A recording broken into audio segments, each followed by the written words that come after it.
தமிழகத்தில் கூலி உயர்வு கேட்டு போராடும் தொழிலாளர்கள் உயிருடன் தீயில் கொளுத்தப்பட்டு கொல்லப்பட்ட தொழிலாளர் தியாகிகளின் நினைவு தினம் இன்று.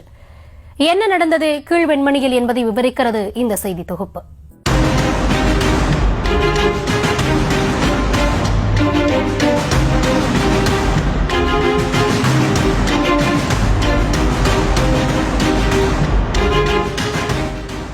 மணி இரவு 8 தாண்டியது. திடீரென ஊருக்குள் புகுந்த அற்ப பணத்திற்கு மனிதர்களை வேட்டையாடும் கூலிப்படை. திரும்பும் திசையெல்லாம் காதை கிழித்த அலறல் சப்தம். உயிரை காப்பாற்றிக் கொள்ள நாலாபுரமும் தெரித்த அப்பாவி மக்கள். ஒற்றை குடிசை, தகிதகிக்கும் நெருப்பில் அணு அணுவாய் அழிந்து போன உயிர்கள். பிஞ்சு குழந்தைகள் வெந்து சாவதை பார்க்க மனமில்லாமல் சன்னலில் தூக்கி வீசிய தாய்மார்கள் என கீழ்வெண்மணி படுகொலையை விவரிக்க கைகள் நடுக்கம் கொள்கின்றன, நெஞ்சம் பதைக்கிறது. தமிழ்நாட்டின் நெற்களஞ்சியம் என வார்த்தையால் வர்ணிக்கப்படும் தஞ்சையில் நிகழ்ந்த கொடூரம்தான் கீழ்வெண்மணி படுகொலை. 1960களில் சூரியனுக்கு முன்னால் விழித்துக் கொண்டு சூரியன் மறைந்த பின்னும் வீடு திரும்பாமல் கால் தேய கை உடைய உடல் உருக ஓடி ஓயாது உழைத்துக் கொண்டிருந்தனர் பட்டியலின மக்கள். குறிப்பிட்ட சமூகத்தினர் நிலச்சுவாந்தாரர்களாகவும் பட்டியலினத்தைச் சேர்ந்த மக்கள் வேளாண் தொழிலாளர்களாகவும் இருந்து வந்தனர். வேலைக்கேற்ற ஊதியம் இல்லாமல் குடும்பத்தை நடத்த வழியும் இல்லாமல் வறுமைக்கு இரையாகி கொண்டிருந்த வேளாண் குடிகள் கூலியை உயர்த்தி கேட்கும் போதெல்லாம் சவுக்கடிக்கு ஆளாகி கால்வட்ட களிமண்ணும் ரத்தம் தோய்ந்து செம்மண்ணாய் மாறி போயிருக்கும். பற்றாக்குறைக்கு சாணிப்பால் குடிக்க வைப்பதும் என நரக வேதனையை அனுபவித்தனர். சிந்திய குருதியில் செங்கொடியை உருவாக்கி கம்யூனிச பாதையை தேர்ந்தெடுத்த மக்கள் தங்களுக்கென விவசாயிகள் சங்கத்தை கட்டி எழுப்பி உரிமை குரல் கொடுத்தனர்.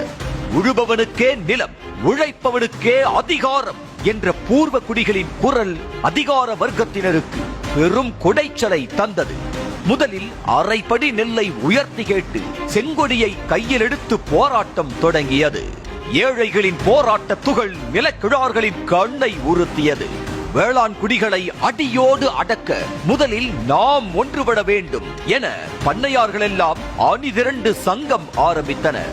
இரிஞ்சியூரை சேர்ந்த கோபாலகிருஷ்ணன் நாயுடு தலைவரானார். பேச்சுவார்த்தைக்கு ஏற்பாடு செய்யப்பட்டது. போராட்டம் வாபஸ் பெறவில்லை என்றால் வெண்மணி சுடுகாடாக்கப்படும் என கோபாலகிருஷ்ணன் கொக்கரித்தான். பேச்சுவார்த்தைக்கு சென்றவர்களில் இருவரை கட்டி வைத்து அடியாட்களை ஏவி அடித்து துவைத்துள்ளார். பொழுது சாய்வதற்குள் இந்த செய்தி கீழ்வெண்மணியை சென்றடைந்து மக்களை ஆத்திரமூட்டியது. அடங்கியிருந்த கைகள் அடக்க துணிந்தது. மண்ணை பார்த்தவனெல்லாம் என்னை பார்ப்பதா என பண முதலைகள் எல்லாம் ஒன்று கூடி கூலிப்படையை ஏவி விட்டது. 1968ஆம் ஆண்டு இதே நாள் இரவு 8 மணிக்கு புகுந்த வெறி நாய் படை கண்ணில் கண்டவர்களை எல்லாம் வெட்டி தள்ளியது. எதிரே வந்தவர்களை எல்லாம் சுட்டு கொன்றது. எங்கும் மரண ஓலம். ஓடி ஒளிய கூட இடமில்லாமல் மூச்சிறைக்க ஓடிய மக்கள். இறுதியாக ஊரின் எல்லையில் இருந்த கூலி தொழிலாளி ராமையாவின் 8 அடி நீளம் 5 அடி அகலமுள்ள குடிசை அப்பாவி மக்களால் நிரம்பி வழிந்தது. மூச்சுவிடும் சத்தம் வெளியே கேட்டால் இதயத்தை குண்டு துளைத்துவிடும் என்ற அச்சத்தில் வாயையும் மூக்கையும் பொத்திக் கொண்டே மரண பீதியில் நிமிடங்களை கழித்தனர். வந்திருந்த அயோக்கியர்கள் ராமையாவின் குடிசையை தாளிட்டு துண்டுவீடியை கொளுத்தும் தீக்குச்சியால் பற்ற வைத்துவிட்டு தப்பி விட்டனர். பிஞ்சு குழந்தைகள், பெண்கள் என அப்பாவி மக்கள் 44 பேர் மறுநாள் கரிக்கட்டைகளாக சிதறி கிடந்தனர். ஆண்ட அரசும் வாய்மூடி மௌனியாக இருந்துவிட அதிகார வர்க்கத்தின் துணையோடு நடத்தப்பட்ட படுகொலையை தற்கொலை என சித்தரித்தது ஈரமில்லா மனம் கொண்ட நிலக்கிழார் சங்கம். கோபாலகிருஷ்ண நாயுடுவும் பிற்காலத்தில் சிறைவாசத்தில் இருந்து தப்பி விட்டார். நீதியில் இருந்த ஓட்டையில் தப்பித்த நாயுடு அதே மக்களால் 44 துண்டுகளாக வெட்டி வீசப்பட்டார். இந்த நிலையில் ரத்த சரித்திர நிகழ்வின் போது நேரில் கண்ட சாட்சியாக இருக்கும் ராமலிங்கம் என்பவர் சம்பவத்தை விவரிக்கும் போது கேட்பதற்கே படபடக்கிறது. சாயந்தரமா மேல் குளிச்சு விட்டு டீ கடை, எங்க தலைவர் முத்துசாமி டீ கடை வச்சிருந்தாரு. அதுல டீ குடிக்க போகும்போது தெற்க இருந்து ஒரு டிராக்டர்ல வந்து ஆளு இறங்குனது உள்ளார புகுந்து அடிக்க ஆரம்பிச்சுட்டாங்க, வெட்ட ஆரம்பிச்சுட்டாங்க. தாங்காத கூட்டம், ஒரு 500-600 பேர் இருக்கும். உள்ளார போகும்போது ஐயா எங்களால முடிஞ்சவரை செங்கல்லால அடிக்க முடிஞ்சது. அது வயல், இதுதான் கடல். செங்கல்லால அடிச்சோம். அப்படி அடிக்கும் போது அங்கிருந்து லைட் அடிச்சு பார்த்தாங்கல்ல, அவன் பக்கம் ஆள் இல்லடா உள்ள நுழையடான்ட்டான். அவங்க உள்ள நுழையவும் துப்பாக்கி சூடப்படவும் வெட்டுப்படவும் நாங்கள் ஓட ஆரம்பிச்சிட்டோம். அவ்வளவுதான் ஐயா. இந்த இருந்த ஜனங்க அந்த வீட்டுக்குள்ள போயிட்டு தாப்பால் போட்டு கொத்தி விட்டாங்க.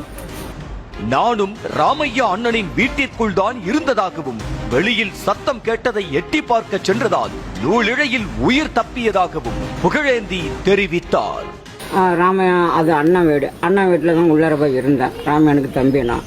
அப்போ இருக்கும் பொழுது நான் சும்மா ரொம்ப சத்தம் கேட்குதுன்னு வெளியில் வந்தேன். பார்த்தீங்களா, உள்ளார நான் போகல. அதுக்கு முற்பாடு ரொம்ப கூட்டமாக வந்து வெளியில் அண்ணன் வீட்டில் தீ வைக்கும்போது அவரோட கோவல்நாடு வயலுங்க 90 இருந்துச்சு. அந்த வயலில் பக்கத்தில் தான் உட்காந்துருந்தேன். குளித்து விட்டுட்டு அந்தாண்ட எல்லாரும் அந்தாண்ட போயிட்டாங்க. அப்போ நம்ம வீட்டில் கொஞ்சமாக தான் தீ எரிஞ்சிட்டு சின்ன கொட்டாக டப்புன்னு ஒடியாந்து எல்லாரும் ஒருத்தன் கூட யாருமே இல்லை. டப்புன்னு அமுச்சு விட்டு அதுக்கு முற்பாடு அங்கே தான் உட்காந்துருந்தேன். அப்புறம் எல்லாத்தையும் இப்படியே கொளுத்தி விட்டு அப்படியே எரிஞ்சோரோடு போயிட்டாங்க.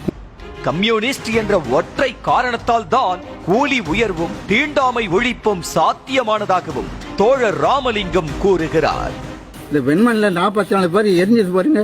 இதுக்கு பிற்பாடு தீண்டாமையும் கொஞ்சம் ஒழிஞ்சது, கூலியும் கொஞ்சம் அதிகரிச்சது. இதுக்கெல்லாம் காரணம் ஒரே காரணம் கம்யூனிஸ்ட் தான், செங்கொடி தான்.